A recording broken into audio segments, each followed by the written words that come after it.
আরে ভাই রে ভাই বলে যায় আজব ঘটনা সকালে সাপুরি কন্যা নামে জরিনার মাহানাই এই জরিনার মাহানাই বাপ নাই দাদির সাথে ঘরে বেহুলা লক্ষ্মীদার গানে পিড়ান পাগল করে জরিনা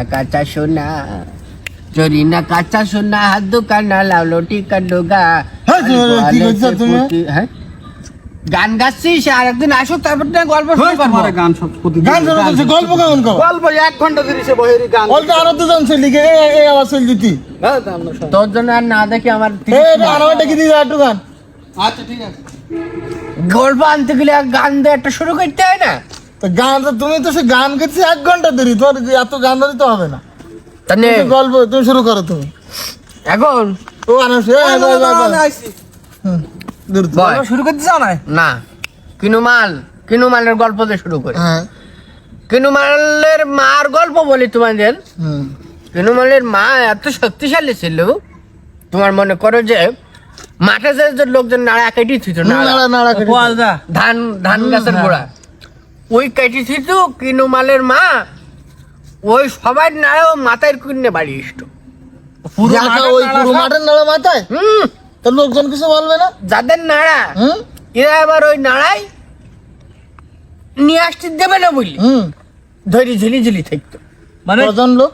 30 জনের মতন সবাই কিনুয়ালের মার মাথায় হ্যাঁ ওই নাড়া ঝুলি থাকতো মানে মানে নাড়া ওই মাথায়, নাড়ার মাথায়। বুঝা ধরো বিরাট বুঝা, তাতে আবার 20-30 জন লোক ঝিলিরি উই সহ মাথায় কি থাকবে, আল্লাহ কি শক্তি ছিল।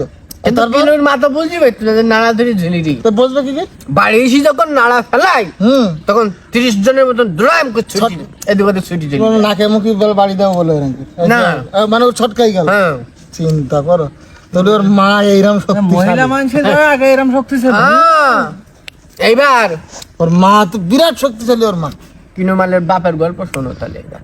তাহলে তোর বাপও তো তাহলে সেই শক্তি। হ্যাঁ বাপও সেই শক্তি ছিল আচ্ছা তারপর কিনুমালের বাপ ছিল এত শক্তিশালী সেই সময় আমাকে এদিকে হাতি বেড়াইতো এইদিকে হাতি থাকতো? বাগানে হাতি ছিল সেই সময় কারণ হাতি তো জানি রাস্তায় ঘাটে সার্কাসে মার্কাসে থাকে। এই দিক থাকতো সেই সময় এখন তো উঠিত হয়ে দেখা গেছে যায় এখন উঠিত হয়ে গেছে এখন ওই হাতি আমাদের ওই যে ওই 3 রাস্তার মোড়ে একটা গর্ত দেখেছ হ্যাঁ হ্যাঁ হ্যাঁ এই হাতি একটা ওই গর্তের মধ্যে পড়ে গেল এবার হুম, ওই হাতি পড়ে গেল। পড়ে গেল আচ্ছা গেলে এখন তো তুলতে হবে হ্যাঁ কিনুমালের বাপ এসে বললো যে হাতির পায়ে দড়ি বাঁধো হাতে পায়ে দড়ি বেঁধে। দড়ি বাঁধো আচ্ছা। কিন্তু সেই সময় তো দড়ি ছিল না দোড়া দোড়া। দোড়া ওরা বলতো তো চিনি আমরা হুম হুম হুম। ওই যে বাঁশ গাছ রয়ে না হ্যাঁ এখন যে বড় বড় বাঁশ ওই 3টি কুইন্ডে এরকম পাকাই দোড়া বানাইতো বাঁশ গাছ পাকাই বাঁশ গাছ আমাদের কোন সিধে তো আমি বাঁধতে দেখেছি, বেড়া টেড়া বাঁধে। সেই সময় বাঁশ পাকাই দোড়া বানাইতো তো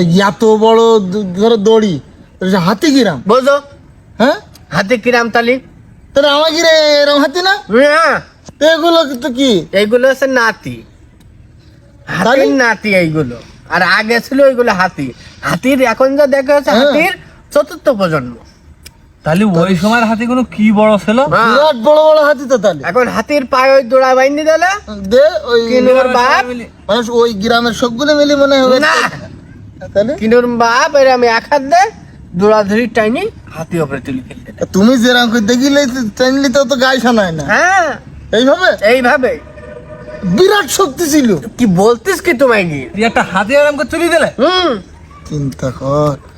এবার তোমরা তো এই করতে চাও কিনুর দাদার গল্প তো এখনো বলিনি আর একদিন বলবো না তুমি বলো তাহলে দাদা গল্প। কিনুর দাদা ছিল আমার দাদার বন্ধু তাহলে তোমার আত্মীয়। বন্ধু ছিল তো আত্মীয় বলা যায় না মনে করে দুনিয়ার মাঠের তাল গাছ হুম কিনুর দাদা একা ঘাড়ে করে নিয়ে আসতো ওই ঘাড়ে করে না হাতে করে নিয়ে আসতো তাল গাছ তাল গাছ ওরা হাতে করে নিয়ে আসবে? হ্যাঁ তাল গাছ কি করবে? ওই সকালে আমরা ধরো নিমির ডাল দিয়ে দাঁত মাজি হুম আগে বলো ওই তাল গাছ দিয়ে দাঁত মাজতো এত দাদা, একটা বেল যা আগ্রহের কইতে কথাবার্তা কইতে বললে তোমার বিশ্বাস কথা করা রে এলো তা শোনো দাদা হইলো তাল গাছ দাঁত মেজে তোমার গল্প তোরা তো থাক, বুঝলি তোরা গল্পের দাঁত নিমিট ডাল তো দাঁত মাঝে মানে ওদের কথা দাঁত দাঁত মাঝে না। মাইতো না ওটা ওই লাঠি বানাইতো ভাত দিয়ে হাঁটবে বলি তোমার গল্প হ্যাঁ এই শোন বেশি বলি ফেললাম কি এই